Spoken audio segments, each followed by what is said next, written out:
Hello students, हम पढ़ रहे हैं लेसन 4 जिसका नाम है मन। यह एक पूरक पठन है जिसके कवि विकास परिहार जी हैं।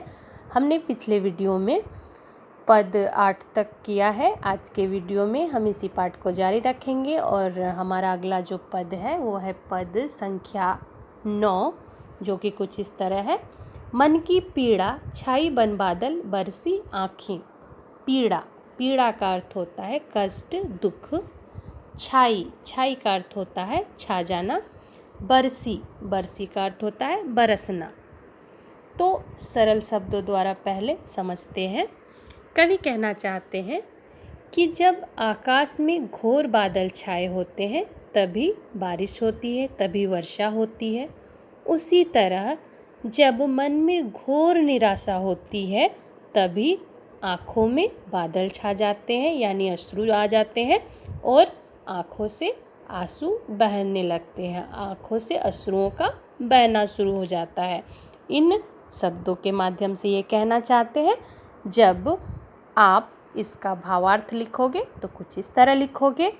कवि कहते हैं कि मन में जो पीड़ा है वह बादल बनकर आँखों में छा गई है और आँखों से अश्रुओं की वर्षा होने लगी। यहाँ कवि यह बतलाना चाहते हैं कि अक्सर मन का दुख आँखों से बहने वाली अश्रुओं की धारा से ही प्रकट होता है। इस पद में हम इसी भावार्थ को लिखेंगे। अगला जो हमारा है वह है चलती साथ पटरियां रेल की फिर भी मौन। यहाँ पे एक शब्द है मौन। मौन का अर्थ होता है शांत, चुपचाप, बिना कुछ कहे। आप सभी ने, हम सब ने ये ध्यान दिया है कि रेल की पटरियाँ जो होती है अनंत दूरी तक जिसका कोई नाप नहीं है, जिसकी कोई माप नहीं किया जा सकता, वो अनंत दूरी तक एक साथ होते हैं, एक साथ चलते हैं, लेकिन फिर भी वो शांत होते हैं, वो चुपचाप होते हैं, मौन होते हैं, एक दूसरे से बातचीत नहीं करते। यानी कि इस पद के माध्यम से कवि हमें जो कहना चाहते हैं वो ये कहना चाहते हैं कि जो हमारे शुभचिंतक हैं या फिर हम जिनके शुभचिंतक हैं, ना हम इस बात का किसी के सामने ढिंढोरा पीटते हैं यानी प्रचार प्रसार करते हैं, और ना ही जो हमारे शुभचिंतक है इस बात का लोगों के सामने प्रचार करते हैं या ढिंढोरा पीटते हैं। वो तो बस हमारा साथ निभाते हैं, हमें हर परिस्थिति में हमारा साथ देते हैं। तो यहाँ पर ये कवि कहना चाहते हैं, यानी जो हमारे शुभचिंतक हैं हर समय हमारा साथ देते हैं बिना किसी दिखावे के।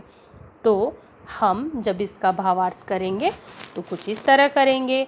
कवि कहते हैं कि रेलगाड़ी की पटरियाँ मौन होकर एक दूसरे के साथ चलती हैं, लेकिन वो कभी इस बात का ढिंढोरा या प्रचार प्रसार नहीं करती है। लेकिन कवि यहाँ यह संदेश देना चाहते हैं कि जो लोग हमारे शुभचिंतक हैं वो बिना किसी दिखावे के हर परिस्थिति में हमारा साथ निभाते हैं। इस पद के माध्यम से यही लिखेंगे। अगला हमारा पद है सितारे छिपे बादलों की ओट में सूना आकाश। यहाँ पर एक शब्द है ओट। ओट का अर्थ होता है आड़। आड़ का अर्थ होता है कि किसी के पीछे छुपना, उसे आड़ कहते हैं। जैसे बादलों की आड़ में, मतलब बादलों के पीछे, या पेड़ की आड़ में किसी के पीछे जो छुपा होता है उसे कहते हैं कि उसके आड़ में वो छुपा हुआ है, यानी ओट। यहाँ पर आड़ के लिए कौन सा शब्द लिया गया है? ओट। तो यहाँ पर इन शब्दों के द्वारा कवि क्या कहना चाहते हैं? सितारे छिपे बादलों की ओट में सूना आकाश।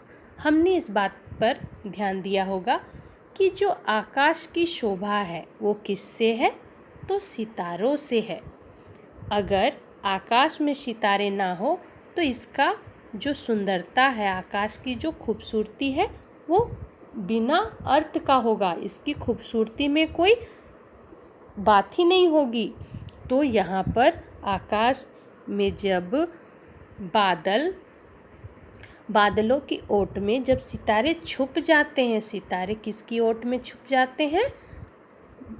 बादलों की ओट में, तब क्या होता है, आकाश सूना हो जाता है, आकाश की खूबसूरती ख़त्म हो जाती है।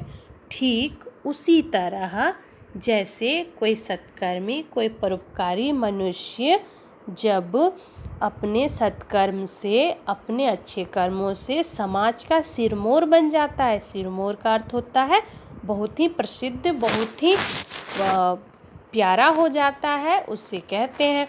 तो जब कोई ऐसा व्यक्ति, अच्छा व्यक्ति जब संसार में से चला जाता है तो क्या होता है, संसार तो होता है, समाज तो होता है, लेकिन उसकी कमी हमेशा खलती रहती है।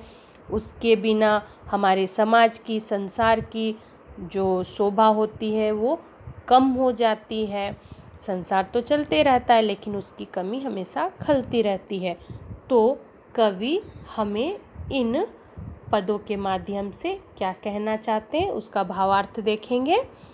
कवि कहते हैं कि आकाश की शोभा सितारों से होती है। यदि सितारे बादलों के पीछे छुप जाएं तो आकाश सूना हो जाता है, उसकी सुंदरता समाप्त हो जाती है। यहाँ कवि यह संदेश देना चाहते हैं कि कुछ ऐसे भी लोग होते हैं जो अपने कर्मों से समाज का सिरमौर बन जाते हैं। ऐसे लोग के बगैर समाज का अस्तित्व तो होता है लेकिन उसकी शोभा कम हो जाती है। यहाँ पर हम यही लिखेंगे। अगला जो हमारा है पद वह है, जिन गीतों के तुमने दिए, जिन गीतों को स्वर हुए अमर। तुमने जो दिए, जिन गीतों के स्वर हुए अमर।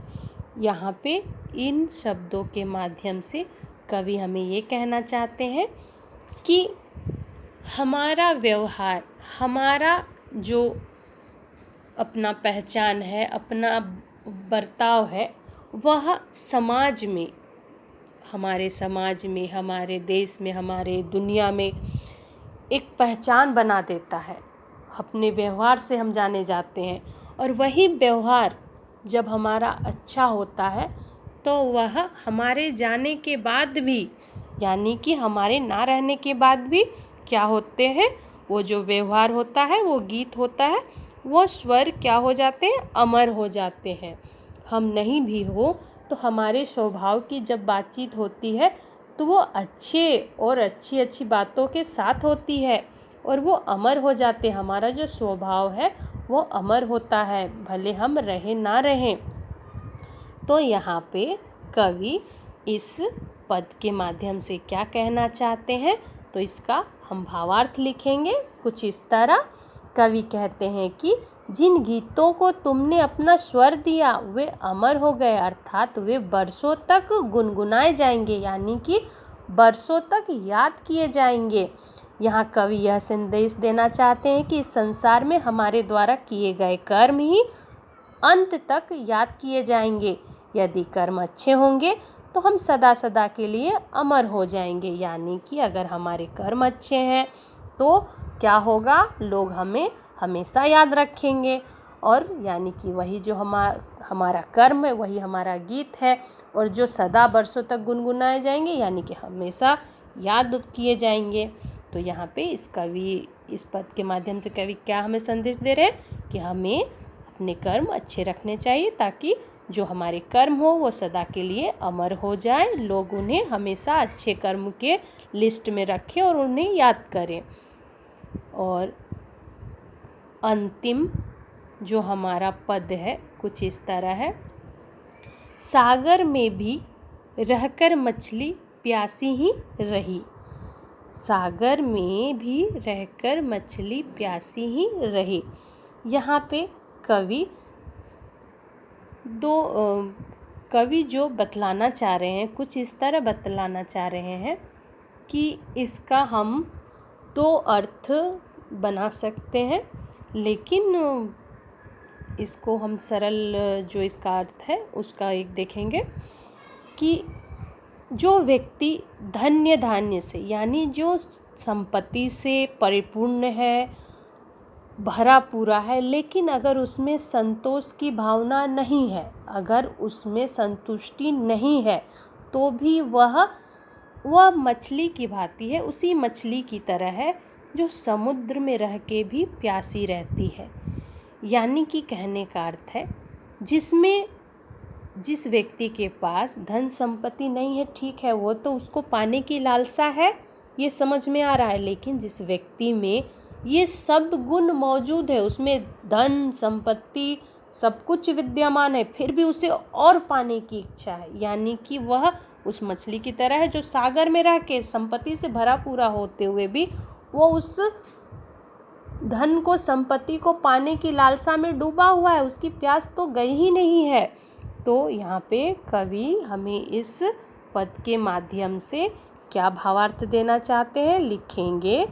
प्रस्तुत पद के माध्यम से कवि कहते हैं कि मछली सागर में ही रहती है लेकिन उसकी प्यास कभी नहीं बुझती है। यहाँ कवि यह संदेश देना चाहते हैं कि धन्य धन से परिपूर्ण या धन संपत्ति से परिपूर्ण होने के बावजूद भी जिनमें संतोष की भावना नहीं है, उन्हें कभी संतुष्टि नहीं मिल सकती है। बस इसका यही है भावार्थ। और आज के वीडियो में हमने इस लेसन को समाप्त किया है। अगले वीडियो में हम अगले लेसन को, अगले टॉपिक को चर्चा करेंगे। तब तक थैंक यू।